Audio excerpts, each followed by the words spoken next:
Hello बच्चों, आज हम पढ़ने वाले हैं प्रश्नावली 5 जिसमें 2 क्लास 10 का क्वेश्चन नंबर 17 जो कि दिया गया है क्या कि समांतर श्रेणी का प्रथम पद दिए गए हैं। यहाँ पर 3 है, 8 है, 13 है, 253 में अंतिम से 20वां पद हमें याद करना है। अंतिम से, इधर से, शुरू से नहीं। अर्थात अगर हम शुरू से 20वां पद याद करते हैं तो हमारा प्रथम पद क्या होता है 3। लेकिन अब हम बात करने वाले हैं कि अंतिम से हम 20वां पद याद करेंगे तो हमारा प्रथम पद क्या हो जाएगा 253। ठीक है बच्चों, तो यहां पर अंतिम से प्रथम पद ए बराबर दे दिया 253।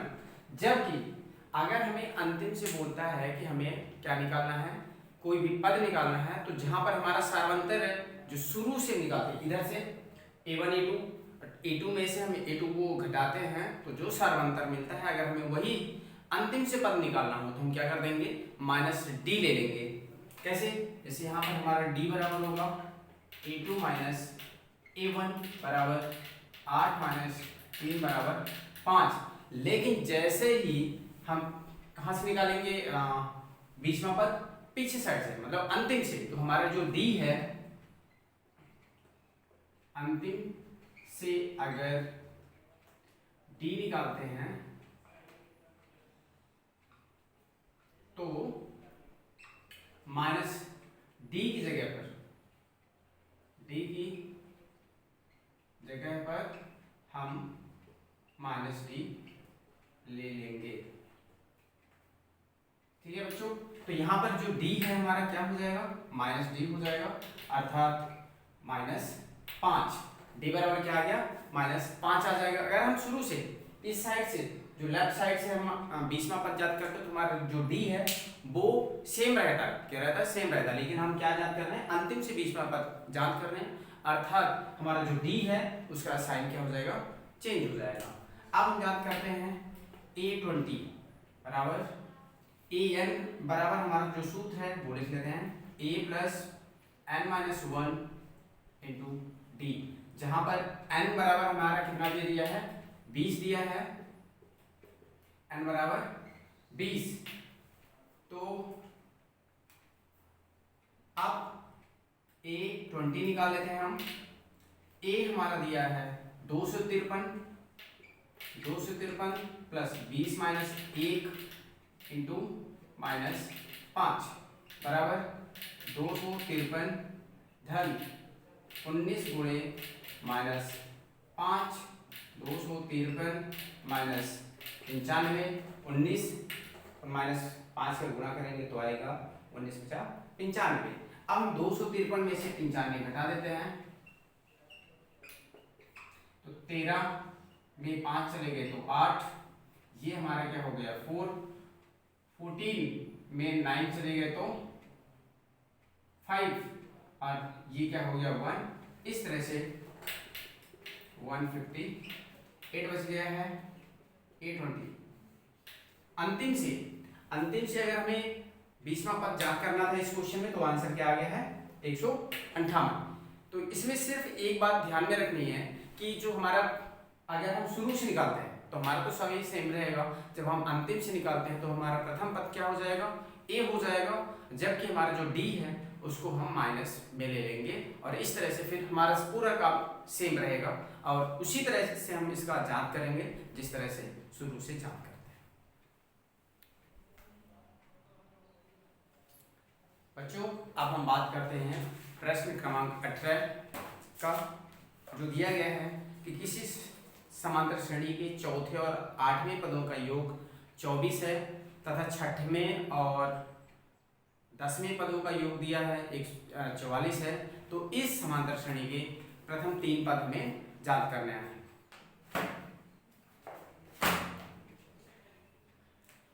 दिया गया है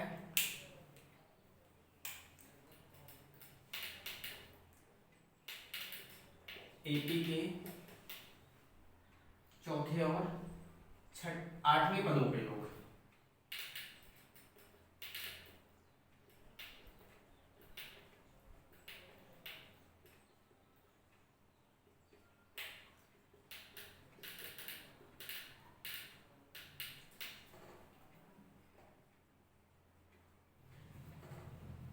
अब इससे आपको समझ में आता है कि जो AP का चौथा पद है, चौथा पद क्या होता है हमारा A4 होता है, जबकि 8वें पद की बात करते हैं तो A8 होता है। कहता है कि इन दोनों का योग कितना मिल गया हमें, 24 मिल रहा है।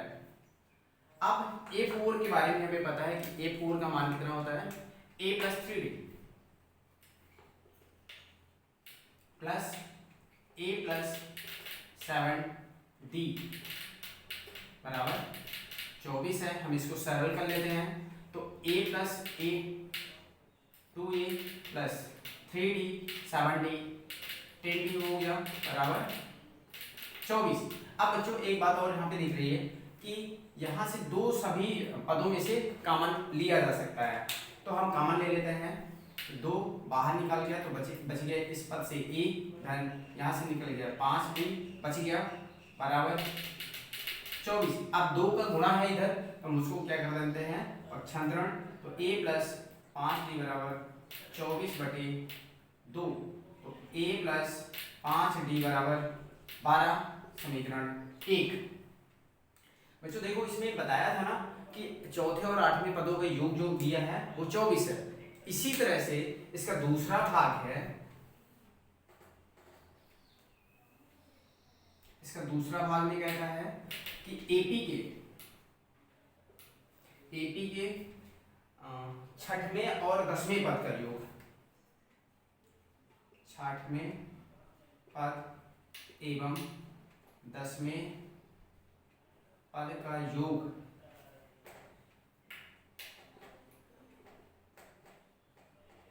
44 है। अर्थात A6 + A10 बराबर 44 हो गया। A6 का मतलब क्या होता है कि इसका छठा पद का क्या मान हो जाएगा, A + 5D हो जाएगा, तो A + 5D धन जो A10 है उसका मान हो जाएगा A + 9D बराबर कितना हो गया 44 हो गया।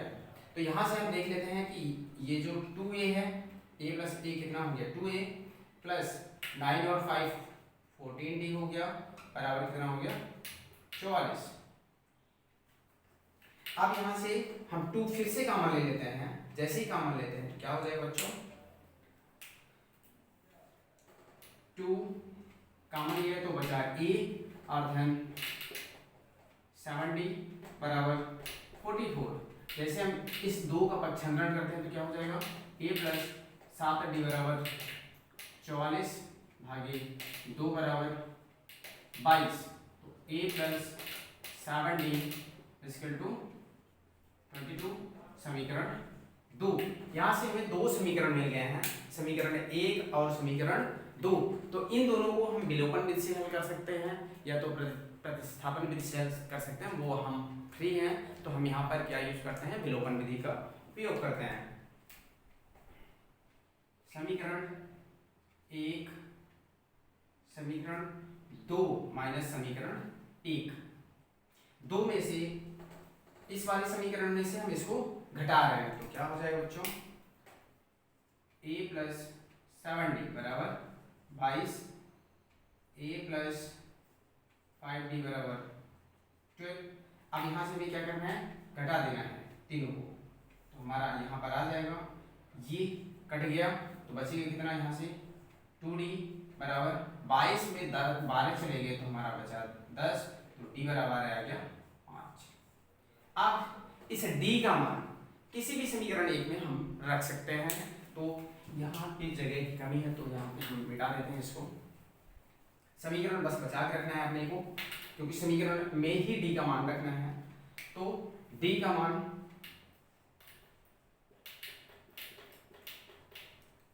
समीकरण 1 में रखने पर तो A + 5D बराबर 12 है, D का मान 5 × 5 बराबर 12 हो गया, तो A धन 25 बराबर 12, तो A बराबर 12 - 25। हम पक्षांतरण करते हैं 25 का, तो उधर जाएगा तो माइनस हो जाएगा, तो A बराबर आ गया -13। अब देखो बच्चों यहाँ पर हमारा ए का मान भी आ चुका है, डी का भी मान आ चुका है। तो हमें क्या निकालना है इस क्वेश्चन में, प्रथम 3 पद निकालने हैं। प्रथम 3 पद क्या व्यापक रूप क्या हो जाएगा कि पहला पद होता है ए, दूसरा क्या हो जाएगा ए प्लस डी, और तीसरा क्या निकालना है हमें ए प्लस 2d। तो देखते हैं कैसे निकलेगा, इसको भी हटाते हैं हम।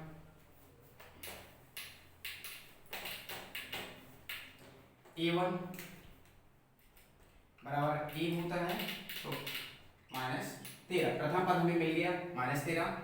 a2 बराबर ए प्लस डी बराबर -13 धन 5 बराबर -8, दूसरा पद हमें मिल गया है -8। a3 बराबर A plus 2d equal to -13 प्लस 2 इंटू 5 इक्वल टू -13 प्लस 10 इक्वल टू -3। तो AP जो हमें मिल रहा है AP -3 सॉरी -13 -8 -3, और इस समांतर श्रेणी के 3 पद ही हमें याद करना था। और इस तरह से हमें इसमें से पहले हमें 2 समीकरण बनाना है, रैखिक समीकरण बनाना है।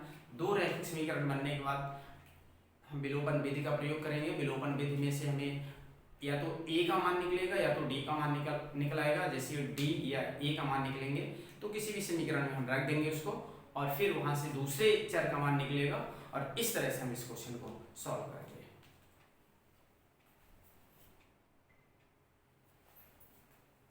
अगला क्वेश्चन है क्वेश्चन नंबर 19। इसमें कहता है कि सुब्बा राव ने 1995 में 5,000 रुपए के मासिक वेतन पद पर कार्य करना शुरू किया। 1995 में कोई सुब्बा राव जी हैं जिन्होंने 5,000 रुपये महीने के हिसाब से उन्होंने काम करना शुरू किया। उनको पगार मिलती थी, एक महीने का 5,000 मिलता था। फिर उसमें बताया गया कि प्रत्येक वर्ष, जैसे 1995 में उन्हें कितना मिलता था 5,000 मिलता था, जैसे ही 1996 में जाएंगे तो उनका 200 रुपये वेतन बढ़ जाएगा, मतलब 5,200 मिलेगा। 1997 में जैसे पहुंचेंगे तो उनका वेतन कितना हो जाएगा 200 और बढ़ेगा, तो कितना हो जाएगा 5,400 हो जाएगा। देखते हैं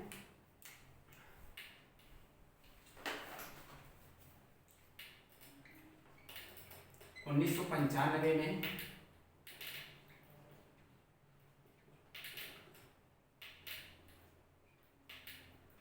सुब्बा राव की वेतन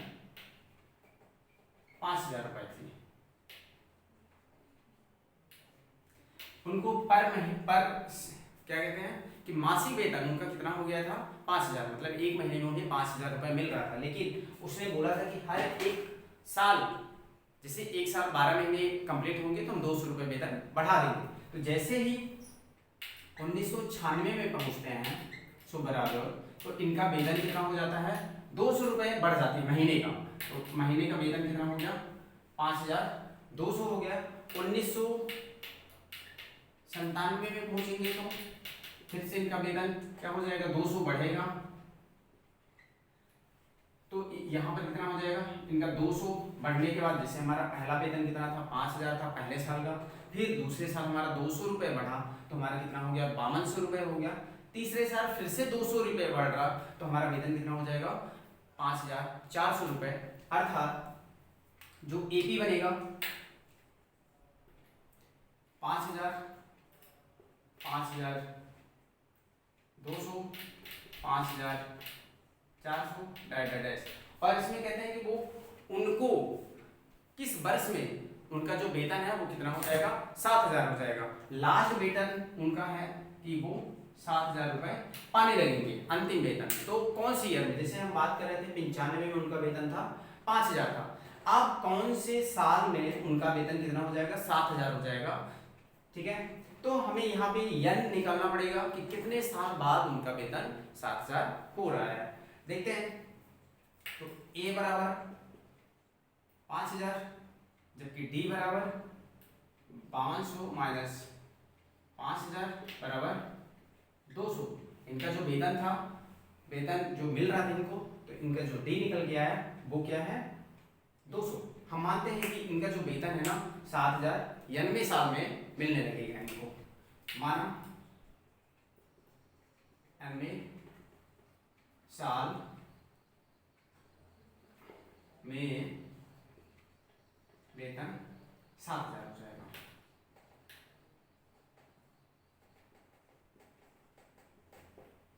तो ए एन बराबर A plus N minus one into D बराबर 7,000। ए का मान है 5,000 धन N minus one D, D का मान कितना है बच्चों 200 बराबर 7,000। इस 5,000 को उधर हम भेज देते हैं तो एन माइनस वन इंटू 200 बराबर 7,000 माइनस 5,000 बराबर 2,000 बचेगा। 7,000 में से 5,000 चला गया तो 2,000 बचेगा। अब इसका भी हम पक्षांतरण कर देंगे तो एन माइनस वन बराबर 2,000 बटे 200, तो 0 0 से कट गया, 0 से 0 कट गया, 0 से 0 कट गया। अब 2 दाहम 10 हो गया, कितनी बार भाग जाएगा 10 बार, तो यहां से क्या मिल गया 10। तो बच्चों n माइनस 1 बराबर 10 हो गया, तो n बराबर 10 धन 1, तो n बराबर 4। तो उनको 11वें साल में कितना वेतन हो जाएगा, किस वर्ष में उनका वेतन 7,000 हो जाएगा, अर्थात 11 साल बाद। तो हम 95 में 11 जोड़ देंगे, कितना 95 में 11 जोड़ देंगे तो उनका वेतन जिस साल में भी आएगा तो वो क्या हो जाएगा उनका ईयर। उनका वेतन 11वें वर्ष में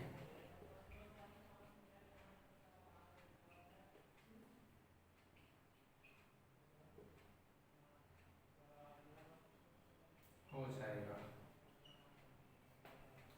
कौन से वर्ष में 11वें वर्ष में। 11 वर्ष तक उन्हें काम करना पड़ेगा और 11वां जैसे 10 वर्ष कंप्लीट होगा, 11वां वर्ष शुरू होगा तो उनका वेतन कितना हो जाएगा 7,000।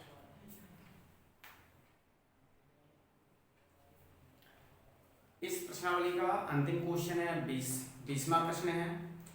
रामकली ने किसी वर्ष के प्रथम सप्ताह में 50 रुपए की बचत की, फिर अपनी साप्ताहिक बचत 17.5 रुपये बढ़ा दी गई।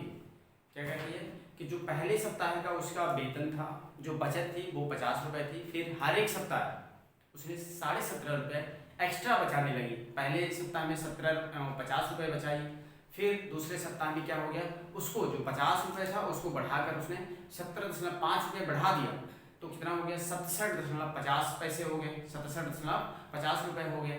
फिर अगले जैसे ही अगला सप्ताह आया तो 67.50 को फिर से उसने 17 रुपये में बढ़ा दिया उसमें, तो इस तरह से उसकी इनकम क्या हो गई, जो सेविंग थी वो बढ़ती गई। और कहता है कि 207 रुपये 50 पैसे कौन से हफ्ते में उसका उसकी जो सेविंग है हर हफ्ते की 207 रुपये 50 पैसे कब हो जाएगी। बच्चों एक बात ध्यान में रखना कि कल जो हमारा टॉपिक होगा वो n पदों का योग होगा, किसी भी समांतर श्रेणी की n पदों का योग जो होगा वो उसके बारे में हम लोग कल सीखने वाले हैं।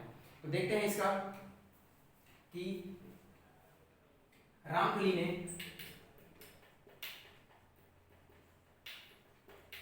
पहले सप्ताह में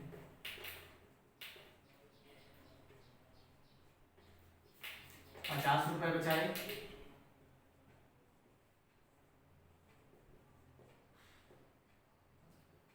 जबकि दूसरे सप्ताह में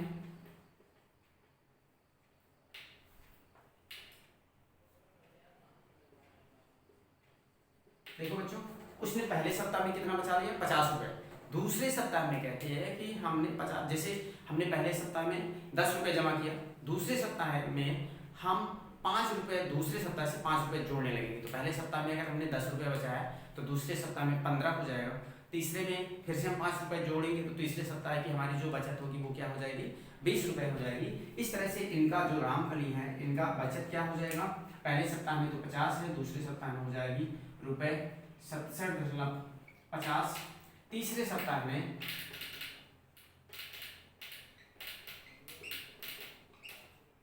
जो इनकी बचत है 67.50 में हम 17.50 जोड़ देते हैं, जो तीसरे सप्ताह की इनकी बचत होगी। तो 0 में 0 जुड़ गया तो 0 ही आ गया, 5 में 5 जुड़ गए तो 10 आया, 10 में से 0 वाला पार्ट हम यहाँ पर रखेंगे और दशमलव के बाद 1 जो हुआ हमारा हासिल इधर आ जाएगा। 7 दूनी 14 धन 1 15, 6 1 7 धन 8, तो तीसरे सप्ताह की इनकी बचत हो गई 85 रुपए। अब देखते हैं कि जो समांतर श्रेणी बनने वाली है वो कैसी होगी। समांतर श्रेणी तो AP 50, 67.50, 85.00। अब इनकी बचत हमें कहाँ तक ले जाना है, 207.50 कि वो कौन सा सप्ताह होगा या कितने सप्ताह के बाद जो है इनकी जो बचत है पर हफ्ते की, पर सप्ताह 207 रुपये 50 पैसे हो जाएगी। तो हम मानते हैं कि इनकी जो बचत है वो कौन से हफ्ते में हो जाएगा, 90वें हफ्ते में। माना बचत 90 सप्ताह में 207.50 हो जाएगा। अर्थात AN बराबर A plus n minus 1 into D बराबर 207.50। प्रथम पद है हमारा 50 धन जो D है उसको हम निकाल लेते हैं यहाँ पर,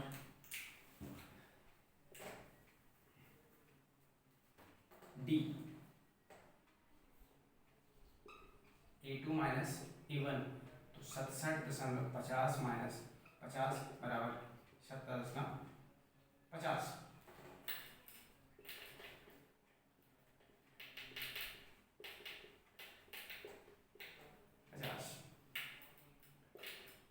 इसको ले जाके हम उधर क्या कर देते हैं, घटा देते हैं। n माइनस 1 इंटू 70.50 बराबर 207.50 माइनस 50। अब 207 में से 50 घटाएंगे तो कितना बचेगा बच्चों, 157.50 n माइनस 1 इंटू 70.50। अब देखो हम इस वाले भाग को क्या करेंगे, पक्षांतरण कर देते हैं। जैसे ही पक्षांतरण करते हैं तो क्या हो जाता है, यहाँ पर हमें जगह की कमी है अर्थात हमें मिटाना है। तो n माइनस 1 बराबर 157.50 डिवाइडेड बाई 17.50। अब देखो बच्चों ये दशमलव वाला भाग आ गया, तो हम क्या जानते हैं कि अगर हमारा 0.1 है इसको हम क्या लिख सकते हैं, 1/10 लिख सकते हैं। 2.34 है इसको हम क्या लिख सकते हैं, 234/100। अब कैसे देखेंगे कि दशमलव के बाद जितने भी अंक होंगे उतने हम उसके हर में क्या रखेंगे, एक तो 1 तो रखना कंपल्सरी, ये 1 तो आएगा, ठीक है, उतने ही डिजिट हम क्या रख देंगे, 0 रख देंगे। तो यहाँ से हम देखते हैं कि 157.50 अपान कितना हो गया, ये 100, क्योंकि दशमलव के बाद कितने अंक हैं, 2 अंक हैं और दोनों अंकों को हमने हटा दिया तो दशमलव को हमने यहाँ पर पहुँचा दिया तो बटे 100 हो गया। अब देखते हैं यहाँ पर है 17.50, यहाँ पर भी देखो हमने क्या हटा दिया, दशमलव हटा दिया तो बटे में कितना हो जाएगा, 100। तो 157.50 बटे 100 गुणे ये कहाँ पे चला जाएगा, ऊपर चला जाएगा, 100 बटे 17.50 तो 100 क्या हो गया, कट गया। यहाँ पर बचता है 0 से 0 कट गया, कैंसिल हो गया। अब क्या है यहाँ पर अब बच रहा है 1700 और 1575 बटे 175। तो 25 से हम भाग दे देंगे इसको, तो 25 सत्ते 175 होता है, जबकि 25 यहाँ पर है 150 157 है, तो 25 6 बार जाएगा भाग, तो 25 छक्का कितना हो जाएगा, 150। तो यहाँ पर 157 है, 150 चला गया तो बचेगा कितना, 7 जाएगा और 5 पहले से है तो कितना हो गया, 75 हो गया। तो अब हमारा भाग चला जाएगा 25 या 75, यहाँ पर बच गया 63/7 बराबर 9 आ गया।